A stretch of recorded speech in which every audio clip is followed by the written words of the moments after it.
C'est toujours sur un ressort. Vous voyez, quand je dirige avec beaucoup d'énergie. Des fois, je suis le matin dans les fonds d'une cellule, en train d'écouter un détenu. Et les soirs, je suis dans la première d'une opéra de Verdi. Je trouve que c'est très équilibrant. Les 2 jours importants dans la vie d'une personne, c'est les jours qu'il vient au monde et les jours qu'il sait pourquoi.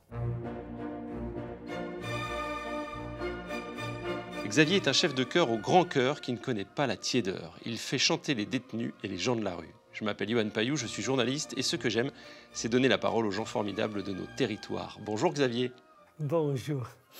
Par rapport à la tiédeur, je crois que vous avez une référence. Il y a une phrase que j'ai toujours beaucoup aimée.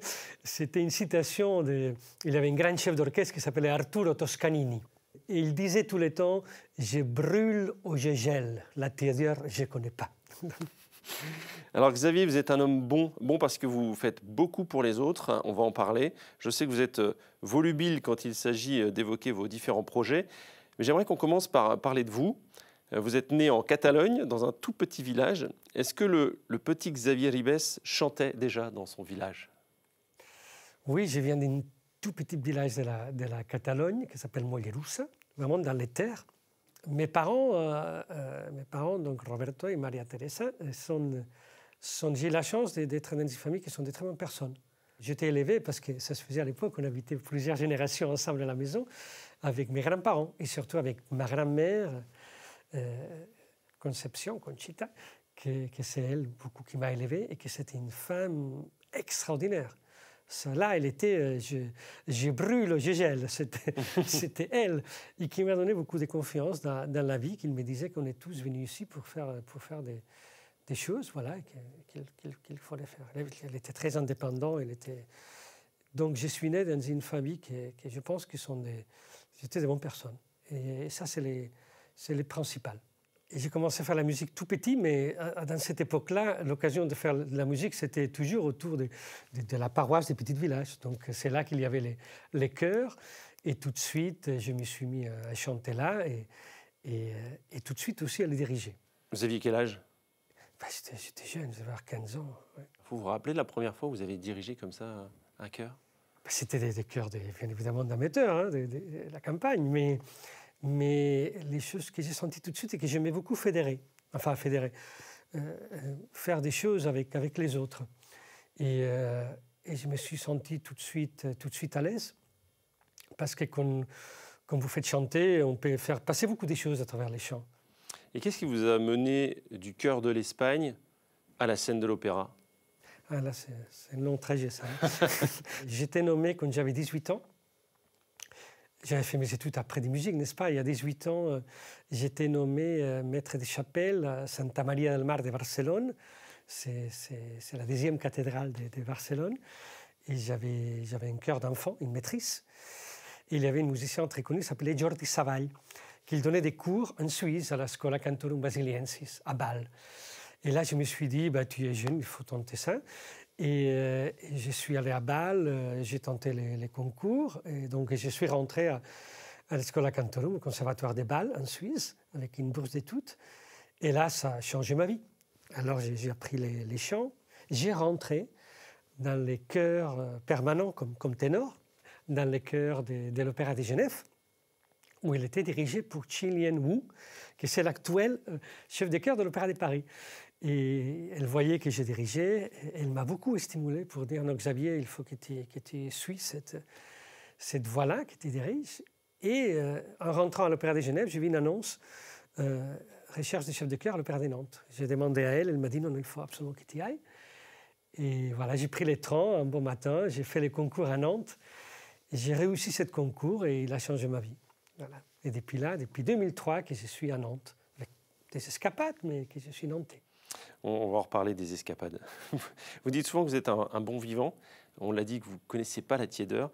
Est-ce que ça change ça organise votre manière de diriger les chœurs comme ça? Il y a ce côté... je sais qu'au début, certains vous appelaient même Louis de Funès, je crois. C'est encore vrai, ça? C'est toujours sur un ressort. Vous voyez, quand je dirige, toujours sur un ressort avec beaucoup d'énergie. Ça devait être un peu agaçant. Maintenant que je me rends compte, ça devait être très agaçant. Maintenant, avec l'âge, je me suis beaucoup posé, je pense. Quoique...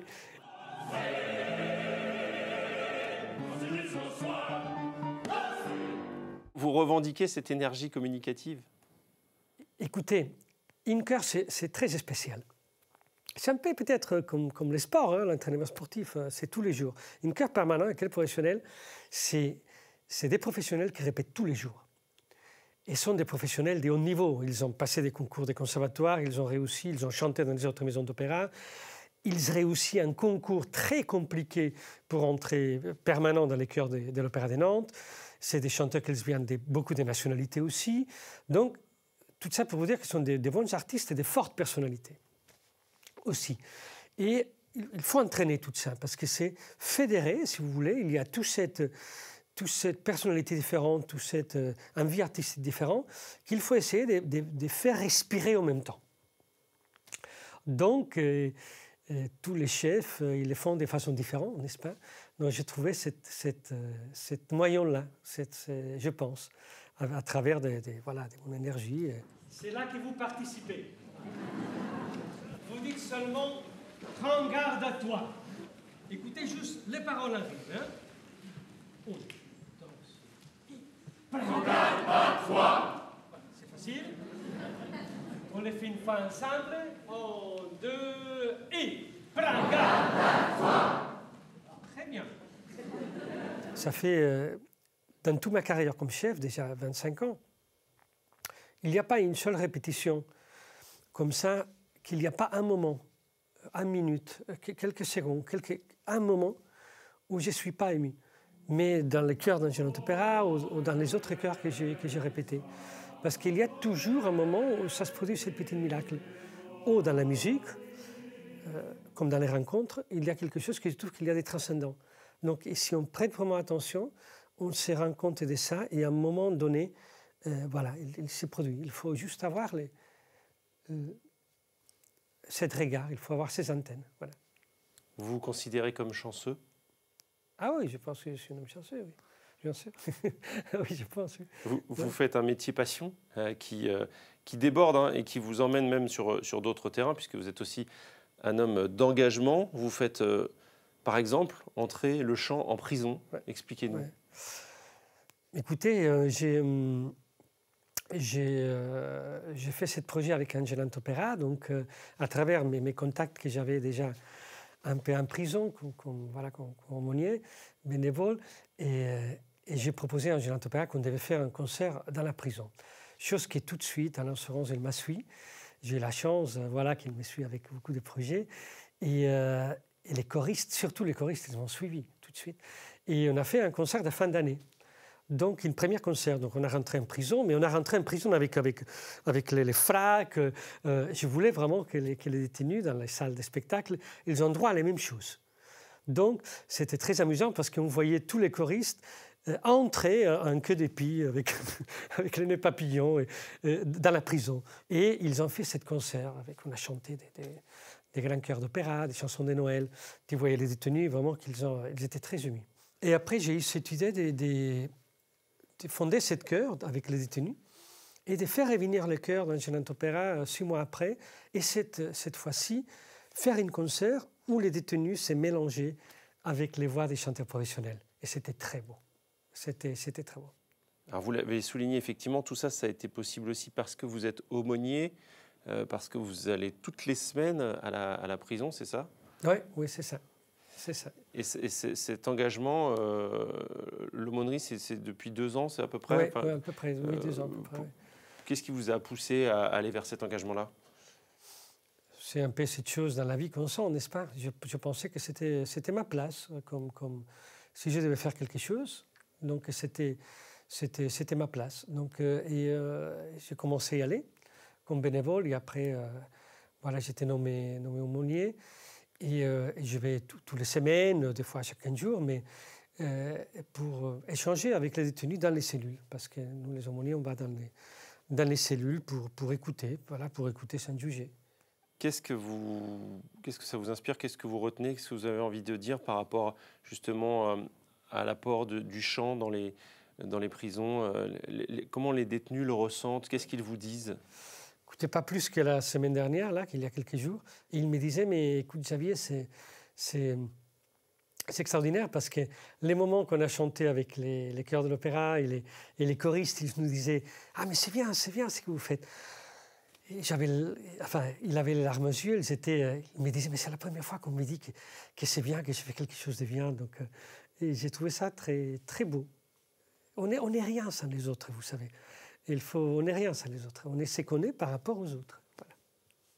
Il y a les choses qu'on échange, il y a les choses qu'on vit. Alors, vous avez aussi la chorale des sans-abri au clair de la rue. Vous les avez invités à chanter avec l'opéra, eux aussi. Pareil, expliquez-nous comment est née cette idée. Alors, ça c'est le président de la chorale, ça s'appelle au clair de la rue. Il s'appelle Yannick, et son chef de chœur, c'est Polo, des personnages extraordinaires, que je l'avais rencontré parce que j'avais vu un article sur le journal Ouest France, voilà, au cœur de la rue, cette chorale des sans-abri, où ils vont chanter chaque fois qu'il y a des obsèques pour des gens de la rue, parce que quand quelqu'un décède dans la rue, vraiment les obsèques, c'est rien, il n'y a personne. Donc. Et Yannick, il avait fondé cette chœur pour aller chanter. Et je l'avais contacté, je l'avais appelé, je lui ai dit, écoutez, je m'appelle Xavier Rivet, je suis le chef de chœur de l'opéra, je vais me mettre à votre disposition. Et depuis là, on a une grande affection l'un pour l'autre, et c'est quelqu'un que j'admire beaucoup. Et j'avais dit, mais Yannick, un jour, je vous ferai chanter dans les planches des Granats. Et on l'avait fait. On l'avait fait il y a 3 ans, je pense, une première fois, et l'année dernière encore. Et c'était des moments magnifiques, c'était des moments de partage extraordinaires. Vous avez vécu au Mexique, vous avez travaillé à Madagascar, vous avez passé du temps dans les monastères. Est-ce que toutes ces expériences nourrissent votre manière d'être chef aussi ? Oui, mais j'ai passé beaucoup de temps aussi dans des opéras, dans des réceptions et dans des fêtes. Hein. Donc, c'est les 2 extrêmes. J'ai dit que des fois, c'est un peu, je me sens, c'est très équilibrant pour moi, vous savez, parce que des fois, je suis le matin vraiment dans les fonds d'une cellule, en train d'écouter un détenu et d'échanger avec lui.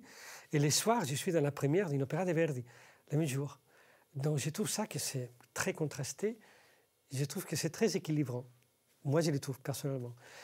Et toutes ces expériences, bien sûr, qui nourrit tout ça. Enfin, encore une fois, c'est tout ce qu'on fait, tous les échanges dans la vie. Si on perd la curiosité, on n'a plus rien. Hein. Oui, on vous sent très, très préoccupé par les autres. Vous avez dit aussi, si on a un talent, il faut le partager. Ça, c'est... Bien sûr. Bien sûr, les dons, c'est des cadeaux. Hein. Et toujours, il y avait cette phrase de Mark Twain, je pense que c'est Mark Twain qui disait les 2 jours importants dans la vie d'une personne, c'est les jours qu'il vient au monde et les jours qu'il sait pourquoi. Donc ça c'est très bien si on le comprend tout de suite. Donc pour les choses pour lesquelles nous avons des facilités et pour lesquelles on peut améliorer les choses. La vie est faite de rencontres. Oui, bien sûr. Et ce sont ces rencontres qui nous nourrissent, qui nous font avancer, qui changent parfois nos vies. Je sais que pour vous, il y a une rencontre qui a forgé la vôtre, c'est celle de Pablo Casals. Qui est-il ? Pourquoi est-il aussi important à vos yeux ? Oui, Pablo Casals, pour moi, c'est une des plus grandes figures, pas de la musique, sinon de l'histoire. Enfin, du point de vue historique aussi et artistique, c'était un homme extraordinaire. Je vous invite à tous à vous renseigner sur lui. Pablo Casals, un catalan universel. Et c'était le plus grand violoncelliste de son époque, hein, début des siècles. Le plus grand violoncelliste et chef d'orchestre. Mais en même temps, c'était un humaniste hors pair. Et j'ai eu la chance, l'anecdote de la vie, ça fait que j'ai passé mes vacances d'été avec mes parents à la mer, dans un village qui s'appelle El Vendrell, où lui il est né, où il y a sa maison-musée. Donc j'ai découvert comme ça les premiers concerts de musique classique que j'ai écoutés, c'était dans ce festival-là. Et j'ai visité cette maison avec j'étais attiré vraiment tout de suite pour la vie de cet homme. Il avait fait des trucs extraordinaires parce qu'il avait parti, naturellement, il s'avait réfugié à Prades pendant la guerre civile espagnole, fuyant de Franco, mais il avait arrêté de jouer parce qu'il ne pouvait pas jouer en Allemagne, il ne voulait pas jouer en Angleterre, il a arrêté de jouer. Il disait « je dois me taire s'il y a autant de malheurs dans le monde ». Et alors, il y a cette histoire fantastique de que tous les musiciens, ils lui donnaient des quantités extraordinaires d'argent pour aller jouer aux États-Unis. Ils refusaient. Ils ont dit, maître, si vous ne venez pas jouer chez nous, est-ce que nous, on ne viendra pas ici à Prat, dans ce petit village, à jouer? Il a dit, bon, d'accord. Et c'est né ce festival magique. C'était cette pérégrination de tous les musiciens du monde qu'ils venaient à rendre compte, à rendre hommage et à pouvoir jouer avec les maîtres. Et c'était son arme, c'était, il disait, je me batte qu'avec la musique, je me batte le violoncelle et la baguette. C'est mes armes, c'est pour la paix. Et c'est une figure très importante pour moi. Merci beaucoup, Xavier Ribes, c'est moi qui vous remercie. Pour tout ce que vous faites. C'est moi qui vous remercie. Pour l'énergie que vous insufflez, je vous souhaite plein de nouvelles rencontres, de petits bonheurs partagés. Merci à vous, chères auditrices et auditeurs, de nous avoir écoutés. Vous pouvez retrouver ce podcast et tous les autres sur notre plateforme France.tv. À très vite.